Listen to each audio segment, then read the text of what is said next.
अपने स्वार्थ के लिए समाज को बांटने वाले तत्वों का बहिष्कार होना चाहिए। अजमेर शरीफ मामले पर बोले जाहिद खान वारसी बाबा। आप देख रहे हैं भारत की बात खबर। अयोध्या से दरगाह ख्वाजा गरीब नवाज को मंदिर बता मुकदमा दाखिल करने की घटना से देश दुनिया के तमाम सूफियों और ख्वाजा साहब के चाहने वालों में रोष व्याप्त है। देश के सूफियों के अग्रणी संगठन सूफी खानकाह एसोसिएशन द्वारा इस मामले में पत्र लिखकर राष्ट्रपति महोदया से हस्तक्षेप करने की मांग की गई है।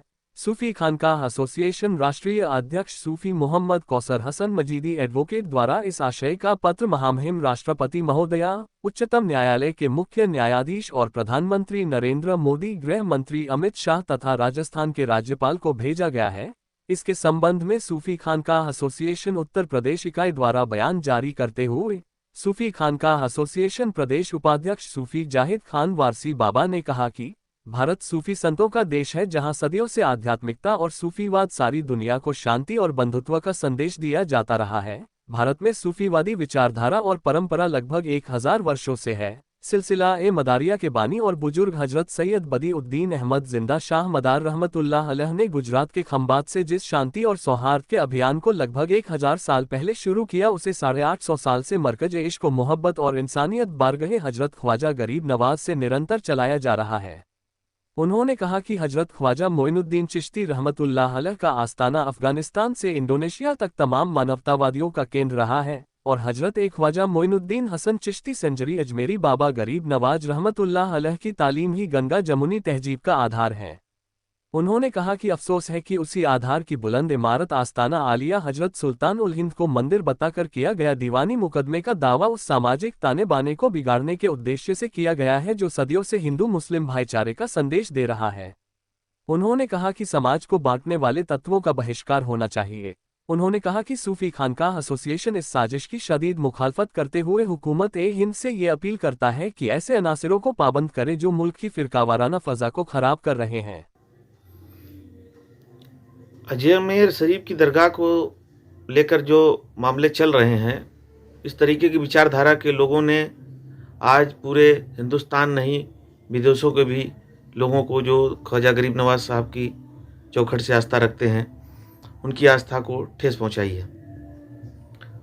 ऐसे विचारधारा के लोग ना ही किसी जाति धर्म के होते हैं और ना ही समाज के होते हैं, तो ऐसे लोगों का बहिष्कार भी कर देना चाहिए। आज मीडिया के माध्यम से हमें मालूम हुआ है कि हिंदू सेना के राष्ट्रीय अध्यक्ष ने जो दरगाह से संबंधित विवाद, एक सिविल वाद अजमेर न्यायालय में प्रस्तुत किया था, उस पर माननीय न्यायालय ने उसको एक्सेप्ट करते हुए सुनवाई हेतु निहित किया है और संबंधित पक्षकारों को नोटिस जारी किए गए हैं। इसमें यह भी मालूम हुआ कि संबंधित पक्षकार जो बनाया, उन्होंने एक दरगाह कमेटी को बनाया है जो यहाँ की स्टैच्यूरी बॉडी, मैनेजमेंट बॉडी दरगाह की, आर्कियोलॉजिकल सर्वे ऑफ इंडिया को बनाया गया है और मिनिस्ट्री ऑफ माइनॉरिटी अफेयर्स को बनाया गया है। मैं सैयद नसीरुद्दीन चिश्ती आपसे मुखातिब हूं on behalf of the office of the सज्जादा नशीन spiritual head of the shrine. मैं यहाँ के जो सज्जादा नशीन है उनका जानशीन उत्तराधिकारी हूं और खुद बाहैसियत गरीब नवाज का एक वंशज, उनकी औलाद हूं। हमें इसमें पार्टी नहीं बनाया गया है, लेकिन फिर भी ये हमारे बुजुर्गों की दरगाह से जुड़ा हुआ मामला है।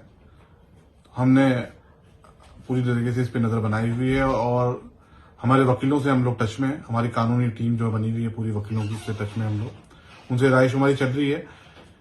जो भी उनकी एडवाइस होगी उसके तहत ही हम कानूनी प्रक्रिया का उपयोग करेंगे और कानूनी कदम जो भी आगे हमें उठाना होगा उठाएंगे और पूरी मजबूती के साथ अगर हमें अपनी जरूरत पड़ी इसमें पक्ष रखने की तो हमारा पक्ष रखेंगे।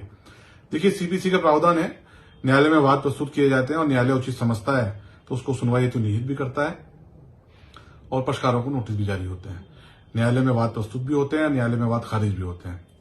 एक ये न्यायिक प्रक्रिया है, लोग बाग किसी को भी न्यायालय में जाने का अधिकार है। एक ये बात डिफरेंट है, इस पर ज्यादा बोलना मेरा उचित नहीं है, लेकिन इससे हटके मैं अपनी बात रखना चाहूंगा कि जो एक नई परिपाटी देश में पैदा कर दी गई है, बनाई जा रही है, कि आए दिन देखने में आ रहा है कि कभी किसी मस्जिद पे मंदिर का क्लेम किया जा रहा है, कभी किसी दरगाह पे मंदिर का क्लेम किया जा रहा है।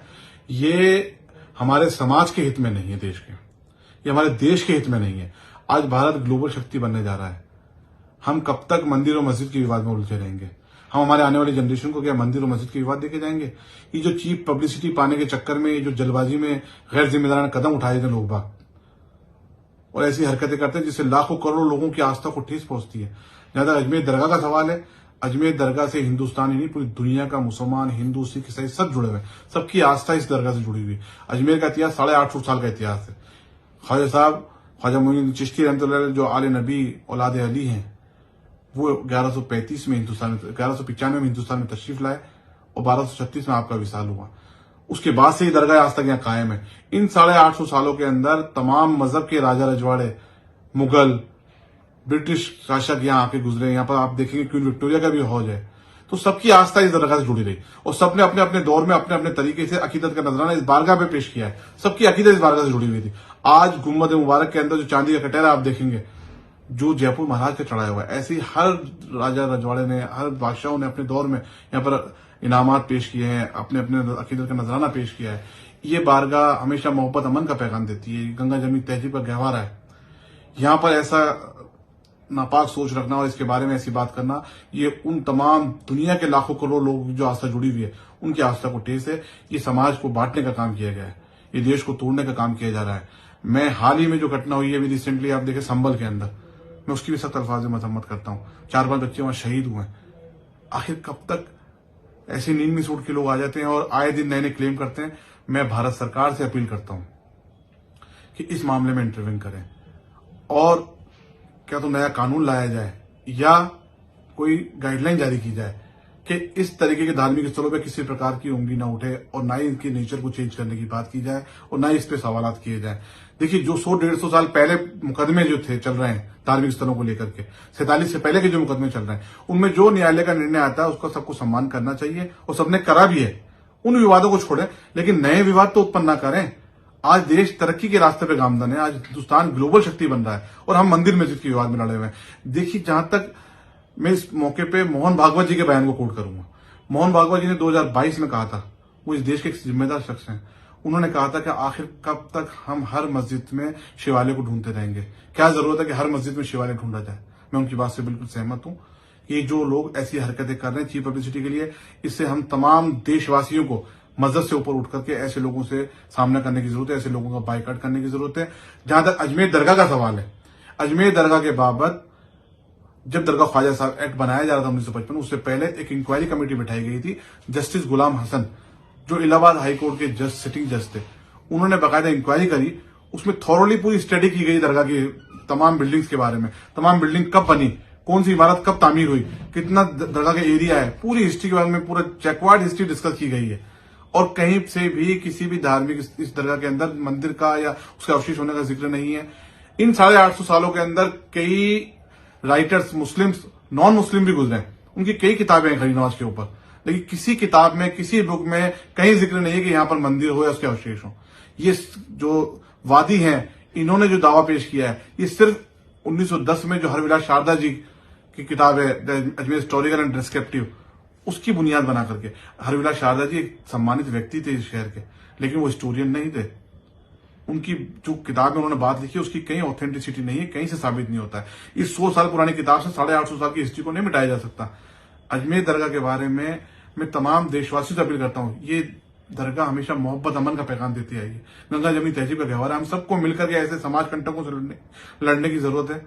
और मैं भारत सरकार से अपील करता हूं, जो place of worship reservation act 1991 का, उसमें अमेंडमेंट किया जाए और उसको और मजबूत किया जाए कि 47 के बाद में जितने धार्मिक स्थल हैं वो उसी स्थिति में रहे, उनके नेचर पे किसी तरह से सवाल ना किया जाए और ना ही आए दिन कोर्टों में एप्लीकेशन पेश की जाए। वो मेंटेनेबल ही नहीं होना, जैसा कानून आना चाहिए कि इस तरीके के धार्मिक स्थलों को कब तक क्वेश्चनाइज किया जाएगा।